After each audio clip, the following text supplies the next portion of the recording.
Yes, good afternoon. Welcome back to the channel. Hope everyone is well. A fascinating weekend of FA Cup football. Me and Terry are both in the mud. Both of our teams are out. Both our teams have got nothing to play for, but there's still cups coming up. No. What have you got to play for? I'm on loan at Arsenal, mate. Okay. Terry could potentially do the quadruple.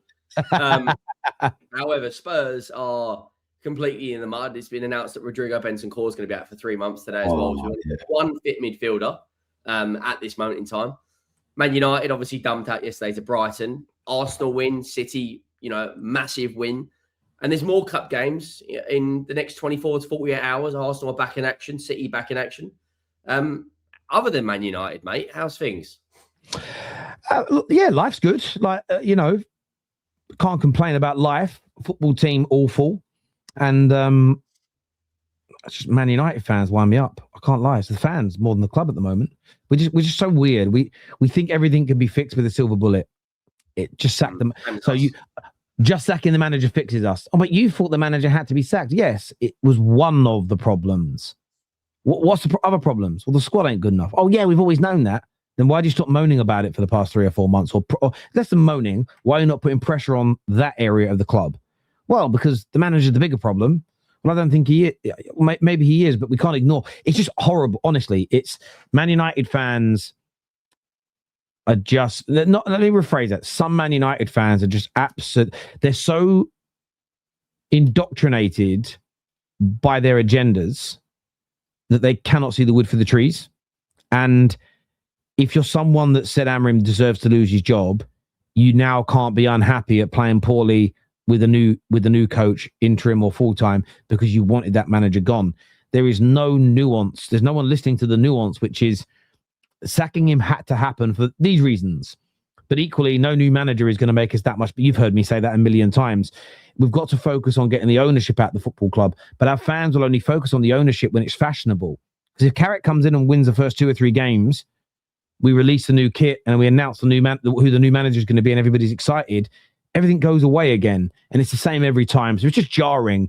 It's sort of jarring watching people get it right, but only for a short period of time before they go back to getting it completely wrong again. And it's tiring, man. It's tiring. It's the exact same as us. If we brought in Thomas Frank, we had a really good start to the season. Everyone forgot about the Levy and Enoch stuff, and now everyone's at each other's throats. So we should never have sacked Ange, and we're both in a bit of a rut, aren't we? But then look, there's a lot to get into. Make sure you go down, drop a like if you haven't already. Make sure you do subscribe to all 3 channels, both Terry's and this one. There's quite a lot of talking points, and I kind of want to break it down. Obviously, Liverpool playing tonight against Barnsley. FA Cup weekend. Arsenal going out there, scoring 3 goals from set pieces against Portsmouth.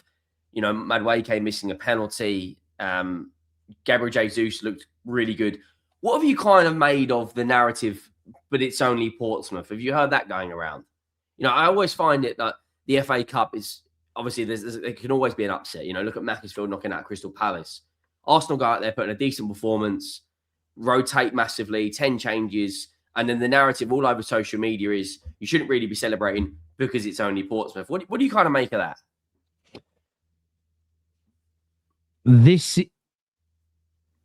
It's killing the game. We are killing the FA Cup, and we have been slowly eroding its value. And the media have done this. Rival fans have done this in the pursuit of banter and belittlement. And it's boring now. It's milked. I mean, it's been milked. I don't know what do they call it? I'm going to Google this now, right? What is it called when a cow can no longer be milked? It must have a name. It's known as a dry cow. So it's a dry cow. There we go. It's a new phrase we can start using in football. It's been milked to a point that it's dry, and it's just ridiculous to try and get any more out of it, because we've done it to the League Cup, where we've fundamentally made that feel like it is a Mickey Mouse trophy that holds no value when someone's rival wins it. When and fans do it, this is twofold. When you go out, it doesn't matter anyway, don't care. And when a rival does well, Mickey Mouse Trophy. But yet when you and your team win it, everyone's celebrating. Everyone's going crazy. Everybody loves it. And I think it's one of those things that we've done it to death, that it sort of lost the element of value. The FA Cup's very similar. It's a special, beautiful, historic and magical trophy. We saw Macclesfield pull off the greatest FA Cup shock of all time. No top flight team has ever been beaten by a team in the 6th tier. To add into that, it's a decent Palace team who are current champions. It's beautiful. And loads of real football fans watched it and reacted to it and went, oh, wow. And there's a subsection of very noisy and influential fans that are like, not moved by it. Again, there's a lot of things that can get you in trouble in this country now. That should be one of them. That's a joke. On the Portsmouth side, and I want to give this background before answering about the Portsmouth thing. I said both about Chelsea and Arsenal. They're tough games. We have seen Arsenal as an example in recent years get knocked out by championship teams in the early rounds. So the idea that it's a walk in the park, a foregone conclusion, easy, is absolutely untrue. Arsenal were very, very good. Portsmouth, though, gave a great account of themselves. But Arsenal were excellent and actually should have scored 4 or 5 more goals. They had loads of big chances in the game. And they were great. They were emphatic. They demonstrated again the strength in their depth. They've got a midfielder playing in a centre-back role as an example. I think it was great for them for Kai Havertz to come back. And on top of that, and maybe even more importantly, was the excellent reaction from Gabriel Martinelli, who spent 2 or 3 days being disgustingly abused by the mainstream media. He was wrong to push Conor Bradley. It was a classless thing to do. But everybody acting like he knew he was injured is an idiot and is a liar. I even heard journalists go to a point, Henry, where they said last week, as players, we know when people are faking it or not. No, you don't. There are countless examples of players being dragged off the floor when they were faking it, and it turns out that they actually did have a minor injury. But it's because, and Slot got it right, all players fake things. All players on all clubs fake injuries, especially when they're trying to kill a game off towards the end, and he made a big mistake. But the way the media went in on him, like he brought a baseball bat onto the pitch and hit him around the head. I couldn't quite believe it. Criticism, great. Conor Bradley has accepted his apology, no beef. Slot defended him and said, in the emotion of the moment, in the 94th minute of the game, he didn't see what happened. He had no idea he was truly hurt. These things happen. It's wrong.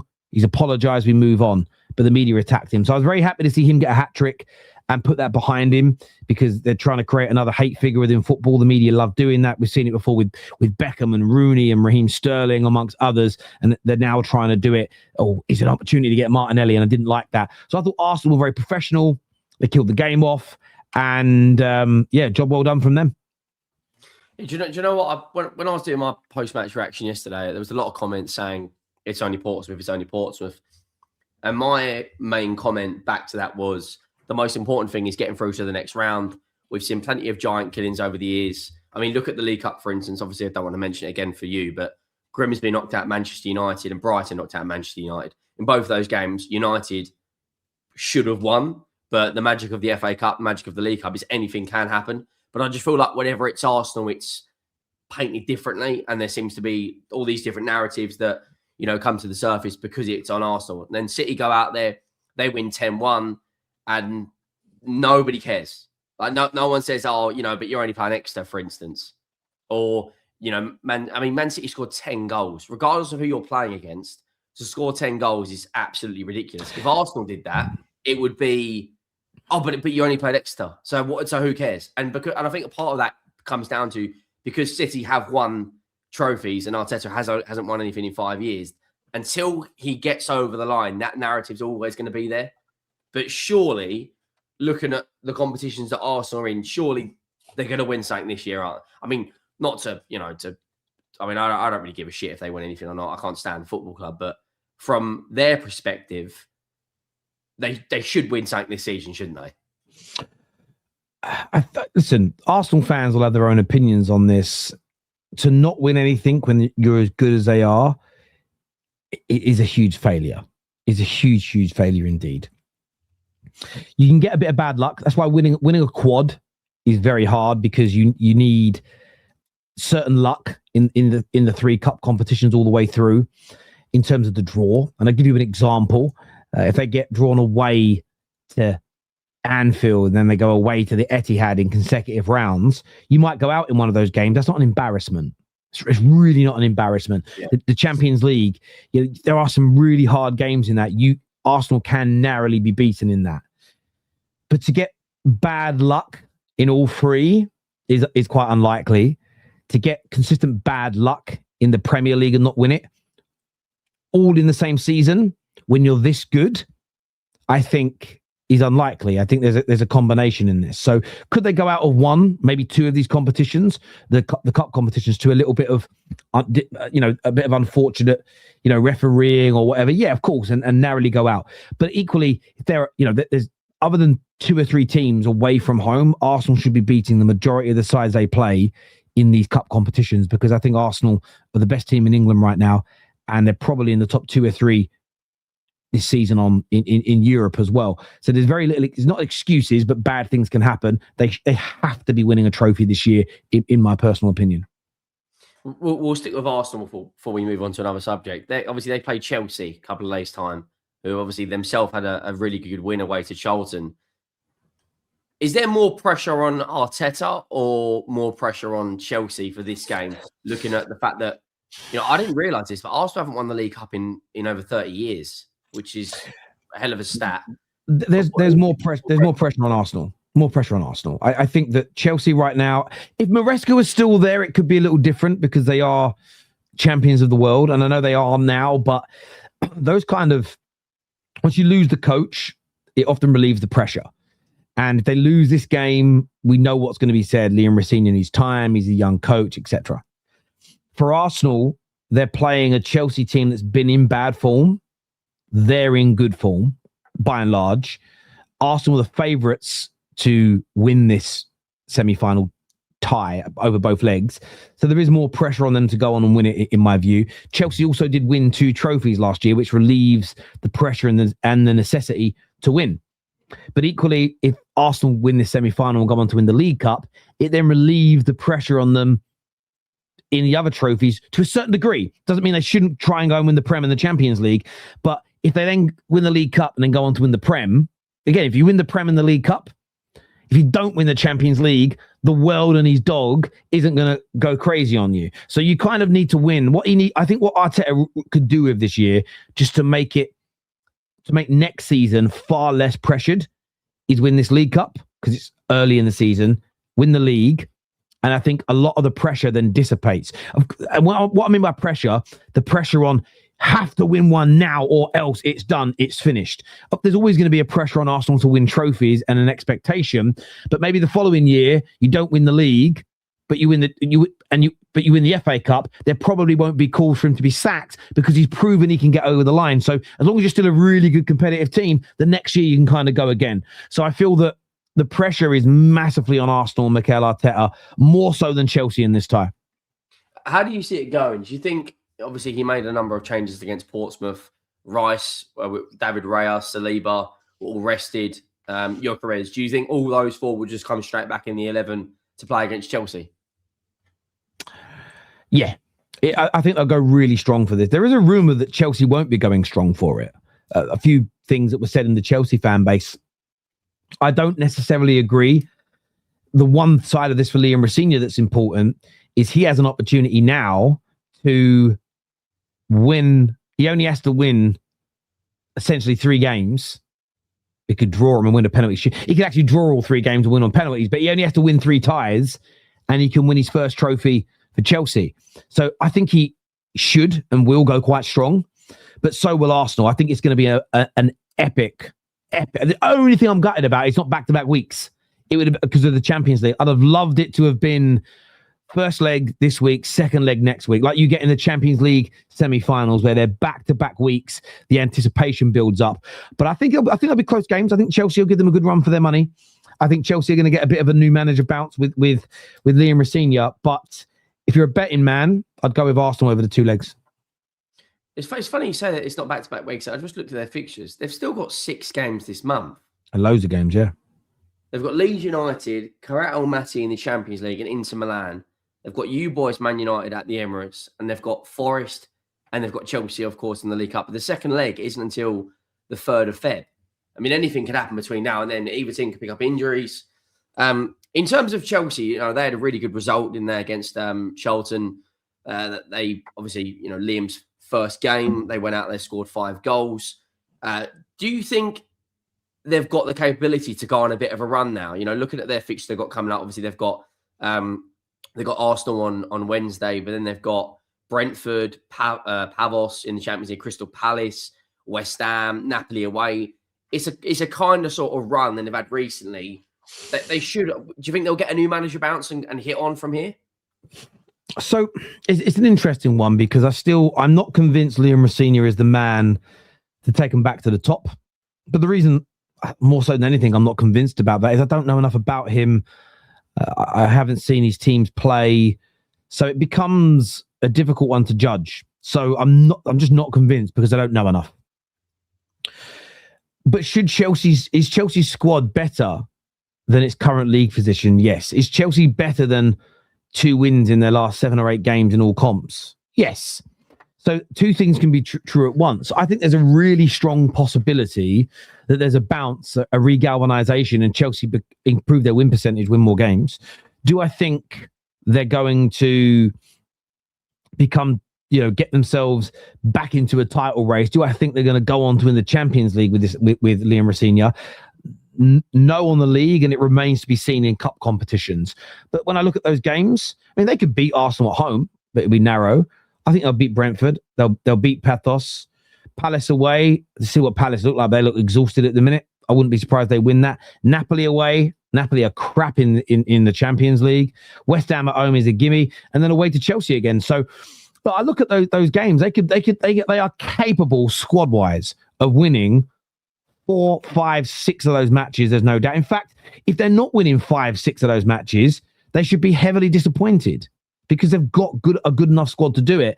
So it is partly on the players to step up, and it's partly on the manager to set the team up with a good base in the game, to drill them well in training so they're ready to go, but also the right in-game management, the right substitutions. They should be winning a lot of those games, Chelsea. They're of that level. And you'd imagine as well, like Cole Palmer now that he did this under when Maresca first started. I imagine he'll go on a bit of a run as well. Reece James, Caicedo will both be fit as well throughout this run. Brentford don't have a great away record in the league, so I'd imagine Chelsea win that game. Pavos, I think David Luiz plays for them now. The David Luiz derby, that is. Crystal Palace aren't in a good run as well. Napoli, of course, they're not great in Europe with Conte, and West Ham are in an absolute mess right now. So other than the Arsenal fixtures, I can see a world where Chelsea win the rest. If they don't beat West Ham, Crystal Palace and Brentford, there will be uproar. Well, yeah. If they draw at home to Brentford, lose one of the Champions League games, lose to Palace, I mean, they've got to beat West Ham. If they don't, though, Liam Rosenior could be for the high jump before he's even started, because I think the fan base will just lose their mind. I think they'll just lose their minds. I think they'll just be carnage, which may not necessarily be the right way to react. But yeah, you look at those games: Brentford, Pathos, Palace, Napoli. Maybe not Napoli away, but West Ham at home certainly. And they've got to be competitive with Arsenal. They can't be getting beat 3-0, 4-1, 5-2 over 2 legs. They've got to be competitive in that game. They've got to show. I think what's really important, not for every Chelsea fan, because a lot of Chelsea fans think they're a long way off. For the Chelsea fans especially that don't think they're that far behind Arsenal, and it was Maresca that was a problem and they trust Clear Lake, you've got to do well in this run of games to sort of start proving your point. Let's see if they do. They should. They've got a good enough squad to win a lot of these games. But I'm not fully convinced, if that makes sense. I can't sit here and go, I'll put my house on it. I just don't. I can't with Chelsea. You can't trust them. You can't trust them. And the thing is, as well, due to that inconsistency, that obviously, that from the stands breezing onto the pitch, nerves kick in. And I do think unless he hits the ground running, this new manager, there is going to be uproar very, very quickly looking at their fixtures. I want to finish with Man City. Of course, they're playing Newcastle, which Eddie Howe's got a very good record in this competition. I think he's lost one of his last, 14 games? Something stupid like that. His record in the League Cup is absolutely obscene. He made the final, then lost to you boys. He then won it the year after. And so far he's knocked out, he's knocked out us. He's on a good run. Newcastle have now won 3 league games, beating Burnley, Palace and Leeds, and then winning at St James's on penalties against Bournemouth. It's one of those grounds, a bit like Ellen Road, where the fans are they're almost like the saying's a bit cliche, but they're almost like the 12 man again, aren't they? I can see a world in which Newcastle go through to the final here. I might be wrong. I think because obviously City is still competing both teams are still competing in 4 competitions. Do you see a world where Newcastle come away with a win here? Yes, they could win. They could win this game. It's not inconceivable. City have a lot of injuries at the back, so I know they annihilated Exeter. They went very strong, new signings, and they kind of, some people were calling City out a little bit, saying that you're playing such a poor team and you've just kind of gone for the juggler and didn't stop. Some saying it's a little showboating, a little wrong. I don't subscribe to that per se. It is what it is. I wouldn't say that. I haven't. But the reason I bring that up is what I wouldn't allow the Exeter victory to do if I was a City fan is lull me into a full sense of security, because Newcastle away is going to be a very, very different test. When you look at the teams, as you say, no Guardiola, there's no Diaz, there's no John Stones. Yes, Semenyo has come in and he's an improvement on Savio that's out injured, but there is still holes and issues in the team. Now, the saving, great. Dan Burn is out and Alanga's out and now Livramento's out. So Fabian Schär's out. So that does help them that Newcastle have also got those similar issues. I don't know how long those players are out for. Well, actually, you can see there, some of them are due back. I didn't realize Fabian Schär was out for so long. Might be available. Who? Dan Burn. There's some people on Twitter. Okay, so maybe he's back, and then maybe he'd definitely be back for the second leg. Then, where when you look at John Stones will be back. At some point, he could be out again. But Guardiola's gone. Diaz is going to be gone. There's no doubt about that. So I just look at it and think City are definitely capable of winning, but this isn't Exeter. And they've got those injury problems at the back. They've been a bit vulnerable recently. I think it's going to be a great game. Personally, I think City are going to go through, though. I think City over 2 legs go through. Newcastle might win the first leg, but I think over 2, I think City will narrowly and marginally beat them. This is the predicted lineups from FootMob. So they've gone with Trafford in goals, so no Donnarumma, Ake, Elneny, Kuzanov and Lewis as a back 4. At St James's, to be honest with you... Well, this is it. If they go Trafford, if they go Trafford over both legs, that's an equaliser. Because Trafford is such a step down from Donnarumma. It's night and day. There is such a difference in the quality of the two, where I feel like this season they would have definitely dropped points in 4 or 5 more games had Donnarumma not been in goal. So that I didn't even think about that. If that's who they pick. But again, I've got a sneaky feeling they go Donnarumma. They try and win it. I mean, they're looking at... this. I can't see this lineup being legit for Newcastle. They'd be stupid to leave out Bruno G. I know Voltemada has been good this season, and Wisa, of course, scored recently. Barnes is in very, very good form. He's had 2 braces in his last 3 games. Ramsey and Tonali, but to leave Bruno G out, I think is their defense. Botman and Malik Chow is better than Kuzanov and Elneny. Livramento and Trippier is a good fullback pairing. I've just got a feeling it will be a Newcastle-Arsenal final. It might be, and that'll be a really, really good final. There's some great clashes recently, some great battles, both at the Etihad and at St James's Park. Eddie Howe, as you mentioned, has had a great run in this competition.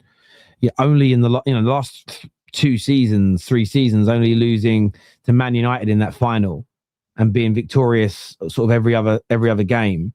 Excellent.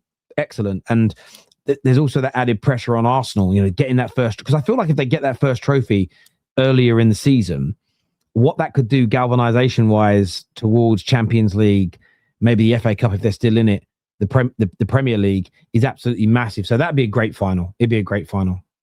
He's lost one of his last 17 games, which of course was the final. They're Crazy.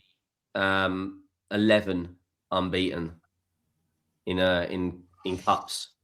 And even the game before that they lost, I swear that's when they were playing Chelsea. They were they were leading, and it was like a Trippier mistake in like the last second of the game, and then they went on to penalties and they went out. So even when you think about the loss before that, it was very narrow. I don't know if they were better than Chelsea on the day. I think Chelsea missed quite a few big chances, but they should have gone through. Trippier just, they cleared their lines.